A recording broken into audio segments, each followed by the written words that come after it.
महाराज जी, आज आपने बताया कि नाम जप ही एकमात्र साधन है जिससे हम अपने आप को भगवत भक्ति में लगा सकें। मेरा प्रश्न यह है कि मैं पिछले 7-8 वर्ष से इस मार्ग से जुड़ी हूँ, परंतु नाम में वो रुचि नहीं हो पा रही, बल्कि मुझे गोपाल की सेवा में ज़्यादा आनंद मिलता है, जैसे उनकी फूल माला बनाना, श्रृंगार करना, भोग बनाना।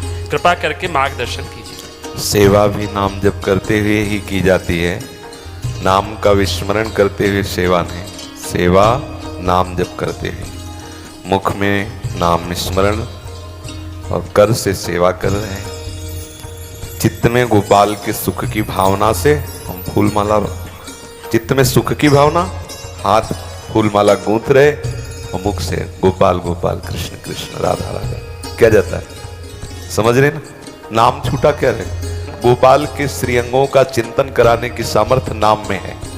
अगर नाम छूटा तो आप तो बच्चा हो, यहाँ जीवन उसी में गया है।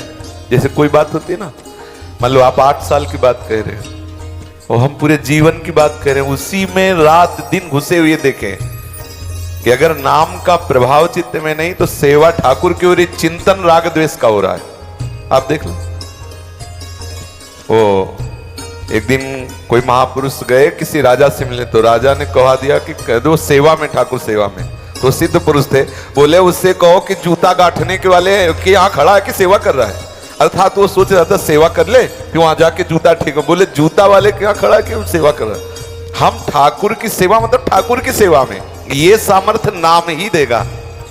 हम नाम क्या, राधे श्याम राधे श्याम राधे श्याम राधे श्याम, और चित्त में राधे श्याम को सुख पहुंचाने के लिए चंदन घिस रहे, पत्रावली कर रहे, माला बना रहे, हाथ से वो सेवा में, चित्त सुख की भावना में, और मुख में नाम। यही तो उत्तम वैष्णव का स्वरूप है। नाम छूटा, विषय चिंतन होगा। देखो, सच्चाई की बात बच्चा समझना, इसमें तर्क की बात नहीं। यदि नाम जप नहीं है तो ठाकुर के जगत प्रसिद्ध श्री विग्रहों की श्रीअंग सेवा करने के बाद भी लालसा कंचन कामनी कीर्ति की ही रहती है। इसमें क्यों में की जरूरत नहीं है। जगत प्रसिद्ध श्री विग्रहों की सेवा करने पर भी हृदय में लालसा कंचन की कामिनी की कीर्ति की ही रहती है। इसलिए नाम निरंतर रटन करे, इसमें कोई क्यों में की जरूरत नहीं है। ठाकुर सेवा क्या, जब युद्ध हो सकता है, हर कार्य नाम जप से हो सकता है। ठाकुर सेवा तो उन्हीं की हो ही रही। नाम जप छोड़ने में किसी भी तरह मन को कोई रियायत न बख्शी जाए कि अब हम ठाकुर सेवा में नाम छूट गया तो छूट गया। भाई जी तो कह रहे ठाकुर सामने प्रकट हो जाए तो भी नाम मत छोड़ना। पूज्य भाई जी श्री हनुमान प्रसाद पोद्दार जी महान संत, वो कह रहे हैं कि ठाकुर सामने तो भी नाम मत छोड़ना। नाम प्रियता, नाम नाम हमारी गति सदा, नाम हमारा जीवन है, नाम हमारा प्राण है। तो गोपाल की वास्तविक सेवा में आपका प्रवेश हो जाएगा। अगर नाम चलेगा ना तो गोपाल की वास्तविक सेवा में गोपाल बात करने लगेंगे, गोपाल आपसे मांगने लगेंगे, आपके भाव की पूर्ति करने लगेंगे। नाम जापक पूज्य पंडित गया प्रसाद जी महाराज ऐसे बैठे हुए थे, नाम सुमिरन कर रहे थे, तो देखा कि एक ब्रज गोपी गोबर की छबरिया लिए हुई जा रही और उसका छोटा सा बालक ऐसे आंचल पकड़कर मामा कह के दौड़। बाबा तो विकल हो गए, क्योंकि वहां दिखाई दिया यशोदा मैया और गोपाल। बाबा तो दृश्य है सामने प्राकृतिक और डूब गए चिदानंद भाव। ये देखो नाम का चमत्कार, सामने दृश्य प्राकृतिक और नाम ने पहुंचा दिया चिदानंद। यशोदा मैया और लाला गोपाल दिखाई दे रहा है। हमारी आंतरिक उन्नति नाम से ही होगी। जो भी हम सेवा करें, वैष्णव है सेवा तो करेंगे, तो नाम के बिना नहीं। सोहनी लग रही, धीरे धीरे नाम गुनगुना रहे, नाम जप कर रहे, पद गायन कर रहे, जो भी हम पात्र मार्जन कर रहे हैं, कोई पद गुनगुनाते ही कर, नाम जप करते। नाम के बिना मने राम को आप अपने शासन में नहीं ले सकते, पक्का। नाम को अगर आपने छोड़ दिया तो आप मन को शासन में नहीं ले सकते। कुछ करके देख लो, थोड़ी देर के लिए वो राजी हो जाएगा, पर वो करेगा विषय चिंता। और नाम जलाना प्रारंभ करता है। नाम ऐसा है कि जैसे प्रतिपल कोई डंडा चला रहा हो किसी की खोपड़ी पे, तो क्या होगा, वो अपने आप झुकी जाएगा। तो जो मन के ऊपर डंडा चलता है नाम, राधे श्याम राधे श्याम राधे, वो उब जाता, बंद करो यार, अंदर से आता, बंद करो। क्यों, वो मर रहा है नाम। मन मारिया तन बस में कीना हुआ भरम सत्य। जिसने मन को मार लिया, मन ही मार तनहारी के वृंदावन में गाज। इसलिए सखी, सेवा तो हमारा प्राण है, हमारा जीवन है, हम सेवक हैं, हम वैष्णव हैं, तो हमारा तो जीवन धन है सेवा। लेकिन वास्तविक सेवा में प्रवेश नाम ही देगा। जब तक नाम जप नहीं तो क्रियाएं सेवा की होंगी, चिंतन विषय का होगा। और वास्तविक सेवा यह है कि भले क्रियाएं सेवा की न हो लेकिन चिंतन होने लगे उनकी सेवा। अब बैठा है उपासक, वस्तु कुछ नहीं है और मानसिक सेवा में खो गया, घंटों प्रभु की सेवा में डूबा हुआ, एक भी वस्तु नहीं, बाहर से कोई चेष्टा नहीं, ये सामर्थ्य नाम देता है। समझ रहे ना महाराज जी? कई बार ऐसा होता है कि अगर सेवा में कुछ, भगवान की सेवा में कुछ गड़बड़ हो जाए तो बड़ा क्रोध आता है। क्या गड़बड़ हो जाए? जैसे भगवान के मुकुट पे अगर हमारे प्रभु जी ने किलंगी नहीं लगाई है या कुंडल थोड़े उल्टे पहना दिए तो मुझे उस समय क्रोध आ जाता है। क्रोध होना और दुख होना अंतर है।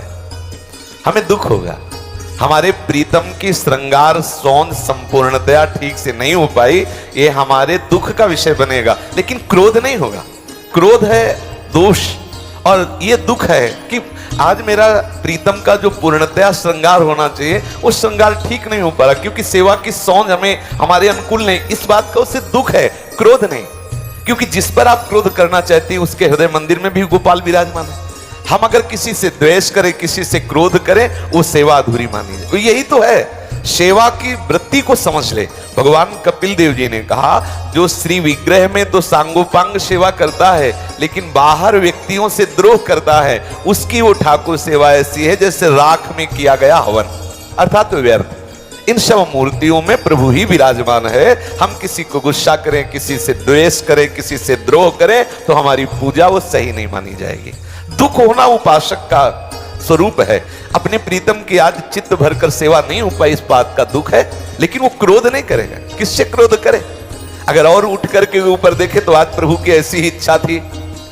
श्री हरिराम व्यास जी पाग बांध रहे ठाकुर जी की, उनके चरित्र में आता है, बहुत घंटों प्रयास किया, पाग नहीं बंधी, तो पाग रख दिया और कहा बांध ले, चले गए। जब लौट के आया तो बहुत सुंदर पाग बंदी थी, बोले जब आप बांध लेते हो सुंदर तभी हमसे नहीं बंधवा रहे थे, बांध लिया करो पाग। तो आज प्रभु की ऐसी इच्छा थी, ऐसा मान करके वो राजी हो। दो वृत्तियां, या तो प्रभु की ऐसी इच्छा थी और या आज हमारे ठाकुर का हमारे मनोनुकूल श्रृंगार नहीं, इस बात का दुख होना, ना कि किसी से क्रोध करना। उपासक के हृदय में किसी भी तरह से ये दोष वृत्तियां ना आए, ऐसी सावधानी रखनी। काम क्रोधादि ये वृत्तियां नहीं। हाँ, जैसे कोई अपना निज जन, मानो शिष्य है, अब वो उपासना में प्रमाद कर रहा है तो क्रोध का नाटक किया जाता है उसकी सावधानी के लिए, ना कि असली में क्रोध। अगर असली में क्रोध तो खुद हम सबसे बड़ी उपासना की वृत्ति को भंग कर रहे हैं, क्योंकि क्रोध एक दोष है जो भगवत स्मृति का नाश करने वाला है, जो मूढ़ता पैदा करके स्मृति का नाश कर देगा। ऐसा क्रोध का तो प्रवेश ही नहीं होना चाहिए। हाँ, थोड़ी देर के लिए ऐसा करने के लिए तो कोई बात नहीं है, जिसमें अपने निज जन है और क्रोध का नाटक और असली क्रोध में अंतर हो। हृदय नहीं जलेगा नाटक में।